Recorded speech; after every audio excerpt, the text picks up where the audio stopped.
श्रीगुरुभ्यो नमः। हरिः ॐ। गणानां त्वा गणपतिं हवामहे कविं कवीनामुपमश्रवस्तमम् ज्येष्ठराजं ब्रह्मणां ब्रह्मणस्पत नः शृण्वन्नोतिभिः सीदसादनम्। श्रीविघ्नेश्वराय नमः।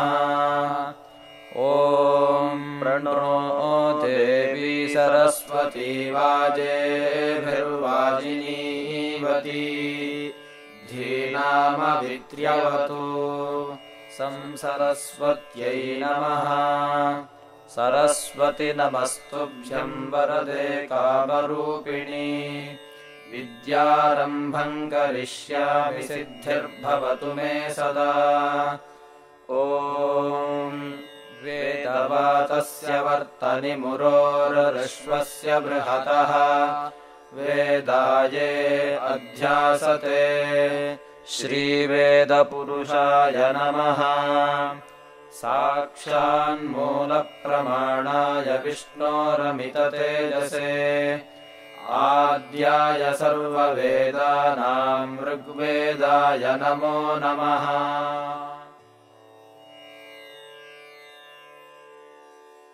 अथ ऋग्वेदे प्रथमाष्टके प्रथमोऽध्यायः। ॐ अग्निमीळे पुरोहितं यज्ञस्य देवमृत्युम् ओतारं रत्नधातमम् अग्निः पूर्वेभिर्षिभिरीड्यो नूतनैरुता स देवाङ्गेह वक्षति अग्निना रयिमश्नवत्पोषमेव दिवे दिवे यशसं वीरवत्तमम् अग्नेयं यज्ञमध्वरं विश्वतः परिभूरसि स इद्देवेषु गच्छति अग्निर्होता कविक्रतुः सत्यश्चित्रश्रवस्तमः देवो देवेभिरागमत् यदङ्गदाशुषे त्वमग्ने भद्रं करिष्यसि तवेत्तत्सत्यमङ्गिरः उपत्वाग्ने दिवे दिवे दोषावस्तर्धिया वयम् नमो भरन्त एमसि राजन्तमध्वराणाम् गोपामृतस्य दीदिविम् वर्धमानम् स्वेदमे स नः पितेव सूनवेऽग्ने सोपायनो भव सजस्वानः स्वस्तये वायवायाहि दर्शते मे सोमारङ्कृताः तेषाम् पाहि श्रुधीहवम् वायमुक्थेभिर्जरन्ते त्वामच्छादरिताराः सुतसोमा अहर्विदाः वायो तव प्रपृञ्चतीथेनादिगातिदाशुषे उरूची सोमपीतये इन्द्रवायो इमे सुता उपप्रयोभिरागतम् इन्दवो वामुशन्तिः वायविन्द्रश्च चेतथः सुतानाम् वाजिनीवसु तावायातमुपद्रवत् वायविन्द्रश्च सुन्वत आयातमुपनिष्कृतम् मक्ष्वी इत्था धिया नरा मित्रम् हुवे पूतदक्षम् वरुणम् च दिशादसम् धियम् घृताचीम् साधन्त ऋतेन मित्रा वरुणा वृता वृथा वृतस्पृशा क्रतुम् बृहन्तमाशाथे कवीनो मित्रा वरुणा तु विजाता उरुक्षया दक्षम् दधाते अपसम् अश्विना यज्वरीषोद्रवत्पाणेषु भस्पति पुरुभुजा च नस्यतम् अश्विना पुरुदम् ससा नराशवीरया धिया धिष्ण्या वनतङ्गिराः दस्रा युवाकवः सुताना सत्या वृत्तबर्हिषः आयातम् रुद्रवर्तनी इन्द्रायाहि चित्रभानो सुता इमे त्वायवाः अन्वेभिस्तनाः पूतासाः इन्द्रायाहि धियेषितो विप्रजूतः सुतावतः उपब्रह्माणि वाघताः इन्द्राय याहितोतु जान उपब्रह्माणि हरिवः सुते दधिष्वनश्चनाः ओमासश्चर्षणि धृतो विश्वे देवास आगता दाश्वांशो दाशुषः सुतम् विश्वे देवासो अप्तुरः सुतमागन्ततोर्णयः पुस्रा इव स्वसराणि विश्वे देवासो अस्रिध एहि मायासो अद्रुहाः मेधञ्जुषन्तवह्नयः पावकानः सरस्वती वाजेभिर्वाजिनीवती यज्ञम् वष्टुधिया वसुः चोदयित्री सुनृतानाम् चेतन्ति सुमतीनाम् यज्ञम् दधे सरस्वती महो अर्णः सरस्वती प्रचेतयति केतुना धियो विश्वा विराजति सुरूपकृत्नमूतये सुदुघामिव गोदुहे दोमसिद्यविद्यवे उपनः सपनागहि सोमस्य सोमपाः पिब गोदा इद्रेवतो मदाः अथा ते अन्तमानाम् विद्यामसुमतीनाम् मानो आगहि परेहि विग्रमस्त्रतमिन्द्रम् रच्छामि पश्चितम् यस्ते सखिभ्य आवरम् उत ब्रुवन्तु नो निदो निरन्यतश्चिदारत दधाना इन्द्र इद्दुवाः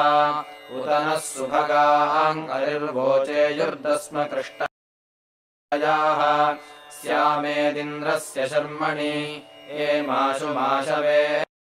भरयज्ञश्रियन्द्रमादनम् पतयन्मन्दयत्सखम् अस्य पीत्वा शतक्रतो घनो वृत्राणामभवः प्रावो वाजेषु वाजिनम् तन्त्वा वाजेषु वाजिनम् वाजयामः शतक्रतो धनानामिन्द्रसातये यो रायो वनिर्महान् सुपारः सुन्वतः सखा तस्मा इन्द्राय गायत आत्वेतानिषीदतेन्द्रमभिप्रगायत सखाय स्तोमवाहसः पुरोतमम् पुरूणामीशानम् वार्याणाम् इन्द्रम् सोमे स चासुते सखा नो योग आभुवत्सराये स पुरन्ध्याम् गमद्वाजेभिरासनाः यस्य संस्थेन वृण्वते हरि समत्सुशत्रवः तस्मा इन्द्राय गायत सुतपाव्ने सुतायेषु च योयन्ति वीतये सोमासो दध्याशिरः त्वम् सुतस्य पीतये सद्यो वृद्धो अजायथाः इन्द्रज्यैष्ठ्याय सुक्रतो आत्वा विशन्ताशवः सोमास इन्द्रगिर्वणः शन्ते सन्तु प्रचेतसे त्वाम् स्तोमाः अविवृधन् त्वामुक्था शतक्रतो त्वाम् वर्धन्तु नो गिराः अक्षितोतिः सनेदिमम् वाजमिन्द्रः सहस्रिणम् यस्मिन् विश्वानि पौंस्याः मानो मर्ता अभिद्रुहन्तनूनामिन्द्रगिर्वणः ईशानो यवयावधम् युञ्जन्ति ब्रह्ममरुषम् चरन्तम् परितस्थुषाः रोचन्ते रोचनादिवि युञ्जन्त्यस्य काम्या हरे विपक्षसारथे शोणाधृष्णो नृवाहसा केतुम् कृण्वन्न केतवेपेशो मर्या अपेशसे समुषद्भिरजायथाः आदः स्वधामनुपुनर्गर्भत्वमेरिरे दधानानामयज्ञियम् वीळुचिदारुजत्नुभिर्गुहाचिदिन्द्रवह्निभिः अविन्द उस्रिया अनु देवयन्तो यथा मतिमच्छा विदद्वसुङ्गिराः महामनूषतः श्रुतम् इन्द्रेण संभिद्रक्षसे सञ्जग्मानो अभिभ्युषा मन्दोसमानवर्चसा अनवद्यैरभिद्युभिर्मखः सहस्वदर्चति गणैरिन्द्रस्य काम्यैः अतः परिज्मन्नागहि दिवो वा रोचनादधि समस्मिन् दृञ्जते गिराः इतो वा सातिमीमहे दिवो वा पार्थिवा दधि इन्द्रम् महो वा रजसः इन्द्रविद्गाथिनो बृहदिन्द्रमर्केभिरर्किणाः इन्द्रम् वाणीरनूषत इन्द्र इद्धर्योः सदा सम्मिश्र आवचो युजा इन्द्रो वज्रीहिरण्ययाः इन्द्रो दीर्घाय चक्षसा सूर्यम् रोहयद्दिवि विगोभिरद्रिमैरयत्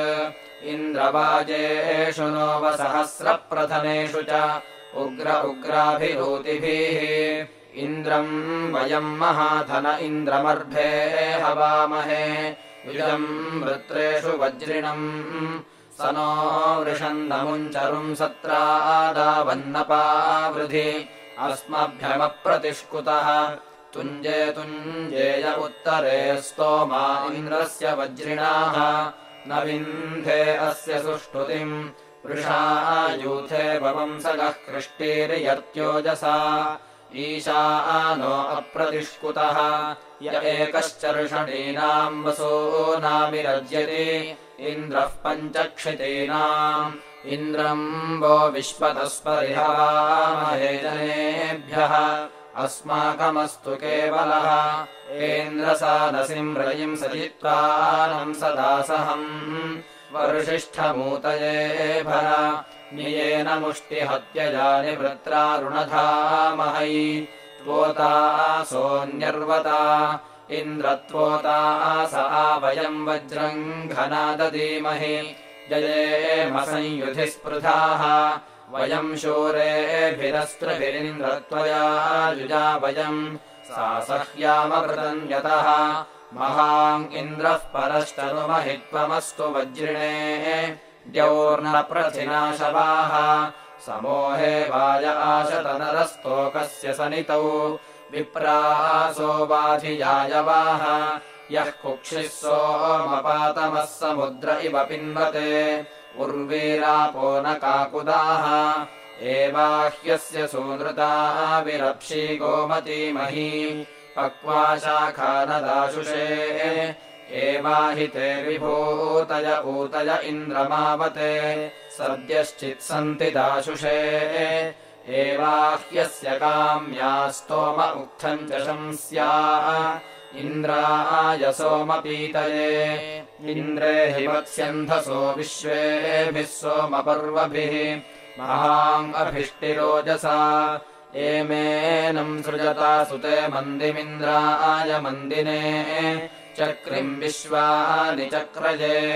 मत्स्वासु क्षिप्रमन्दिभिः स्तोमेभिर्विश्वचर्षणे स चैषु सवनेष्वा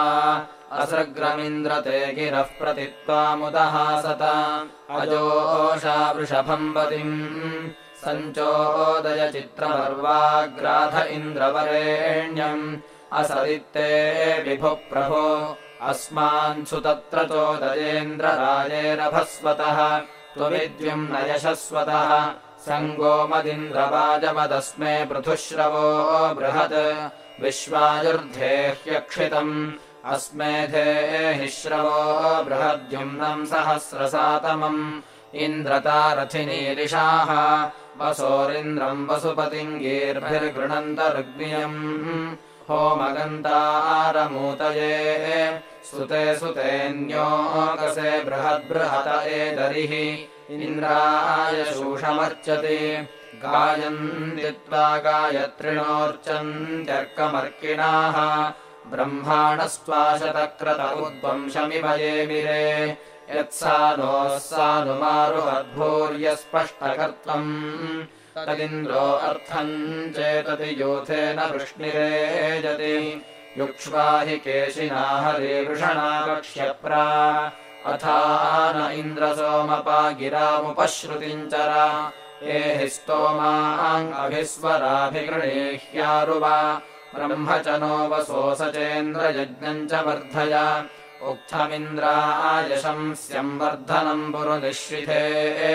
शक्रो यथा सुतेषु नोरारणत्सख्येषु च तमित्सखित्व एमहेतम् रायेतम् सुवीर्ये स शक्र उत नः शकदिन्द्रो वसुदयमानः सुविवृतम् सुनिरजमिन्द्रत्वादातमिद्यशाः गवामपौरजम् हृदि कृणुष्वराधो अद्रिवः न हि त्वा रोदसे उभे ऋघायमाणमिन्वतः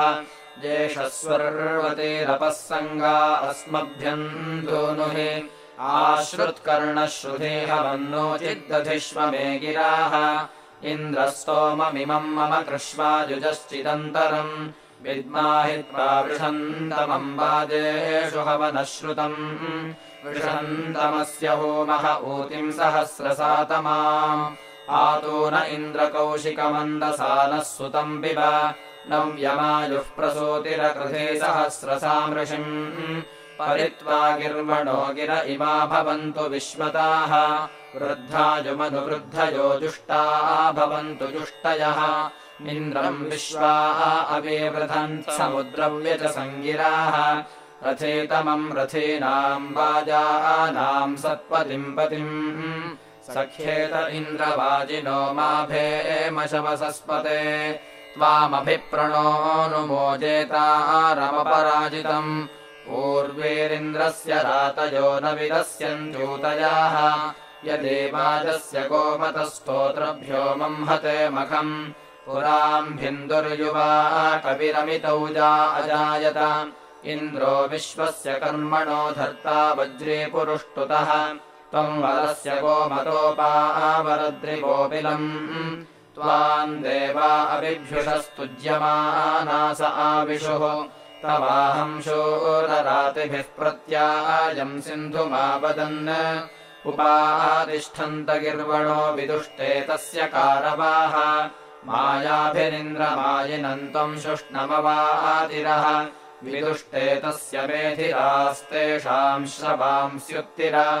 इन्द्रमीशानमोजसाभिस्तोमाः अनूषत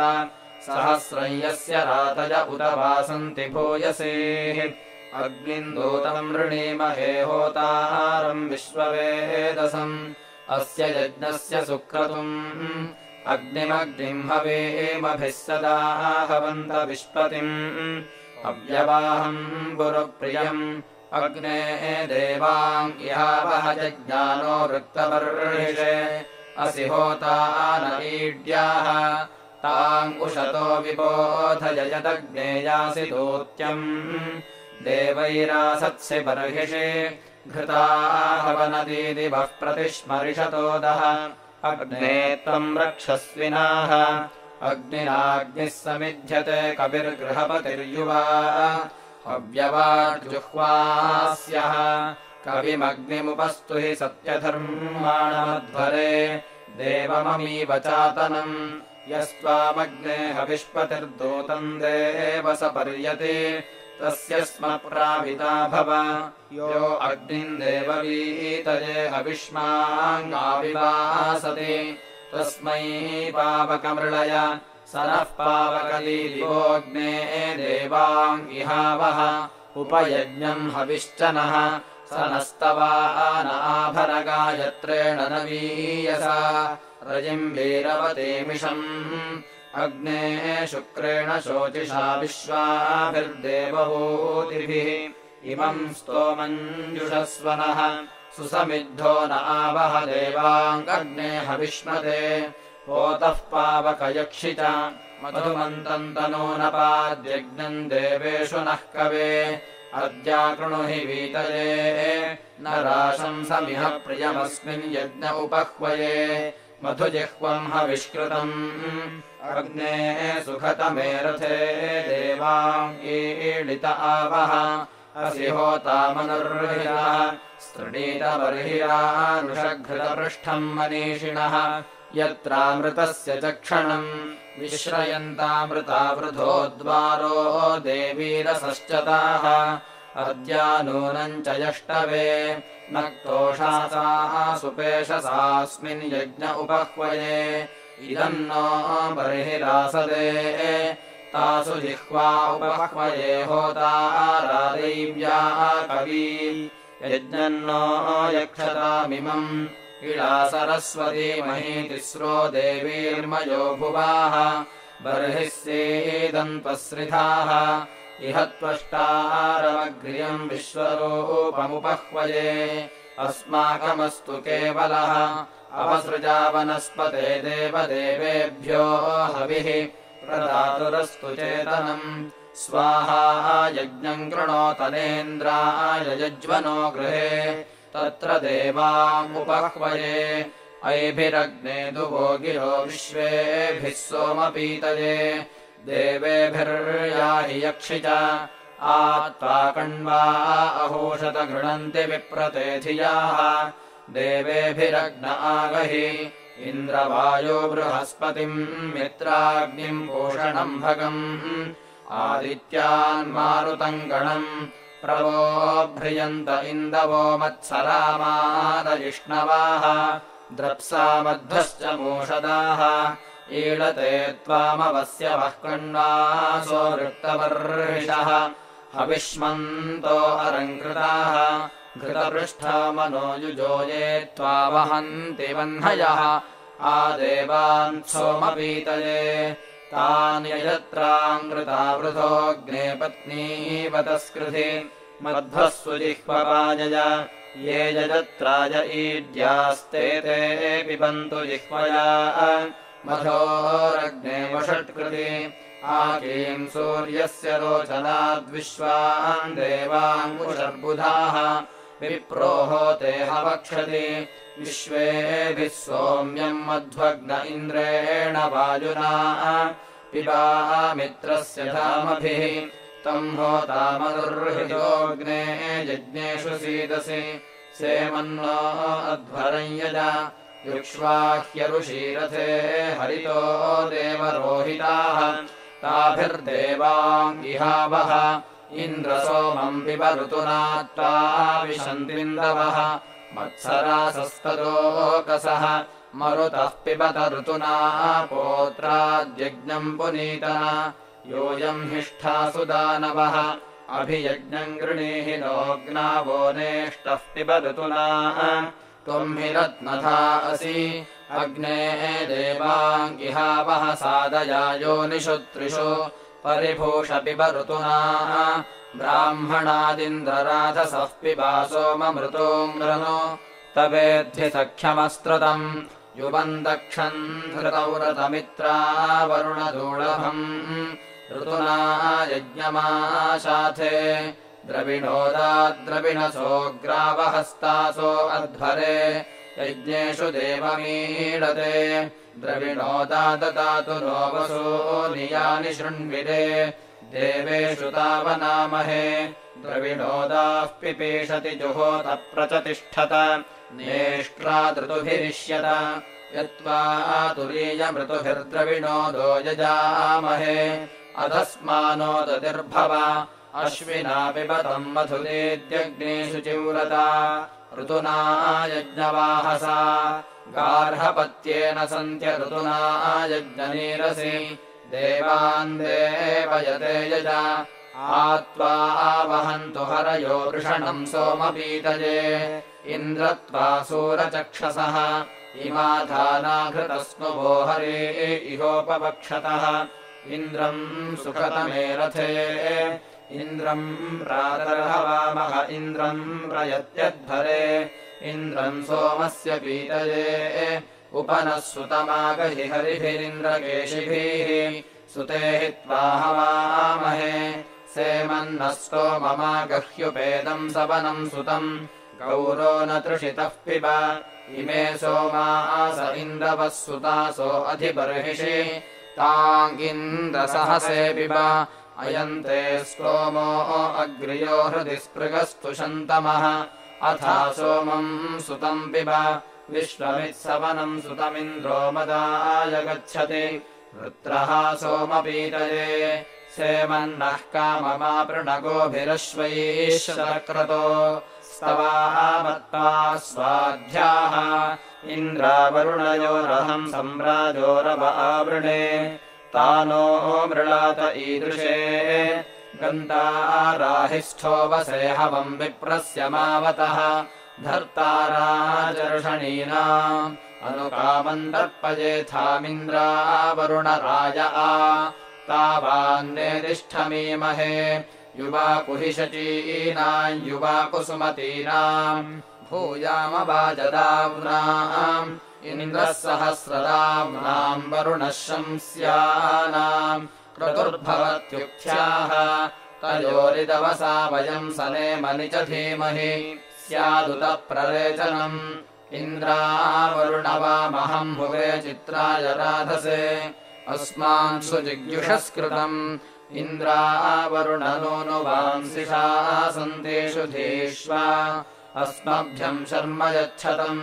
प्रवामश्नोतु सुष्टुतिरिन्द्रावरुणयाम् भुवे यामृथाथे सधस्तुतिम् सोमानम् स्वर्णम् कृणुहि ब्रह्मणस्पते कक्षेवन्तय्य औषिजः यो रेवान्यो अमीवः वसुवित्पुष्टिवर्धनः स नः सिषक्तु यस्तुरः मानः शंसो अररुषो धूर्तिः प्रणङ्मर्त्यस्य रक्षाणो ब्रह्मणस्पते सखा वीरो नरिष्यति यमिन्द्रो ब्रह्मणस्पतिः सोमो हिनोति मर्त्यम् त्वन्तम् ब्रह्मणस्पते सोम इन्द्रश्च मर्त्यम् दक्षिणापात्त्वम् हसः सदसस्पतिमद्भुतम् प्रियमिन्द्रस्य काम्यम् स निम्मेधामयासिषम् यस्मादृतेन सिद्ध्यति यज्ञो विपश्चितश्च न स धीनाम् योगमिन्वति आदृध्नोति हविष्कृतिम् प्राञ्चम् कृणोत्यध्वरम् होत्रा देवेषु गच्छति न राशंसम् सुदृष्टममपश्यम् सप्रथस्तमम् दिवो न सद्ममखसम् प्रतित्यम् चारुमध्वरङ्गोऽपीठाय प्रहूयसे मरुद्भिरग्न आगहि न हि देवो न मर्त्यो महस्तव क्रतुम् परः मरुद्भिरग्न आगहि ये महोरजसो विदुर्विश्वे देवासो अद्रुहाः मरुद्भिरग्न आगहि य उग्रा अर्कमा नृचुरना धृष्टा स ओजसा मरुद्भिरग्न आगहि ये शुभ्रा घोरवर्पसः सुक्षत्रासो रिषादसः मरुद्भिरग्न आगहि येनाकस्याधिरोचने दिवि देवास आसते मरुद्भिरग्न आगहि य ईङ्घयन्ति पर्वतान्तिरः समुद्रमर्णवम् मरुद्भिरग्न आगहि आये तन्वन्ति रश्मिभिस्तिरः समुद्रमोजसा मरुद्भिरग्न आगहि अभित्वा पूर्वपीतये सृजामि सोम्यम् मधु मरुद्भिरग्न आगहि। इति प्रथमाष्टके प्रथमोऽध्यायः।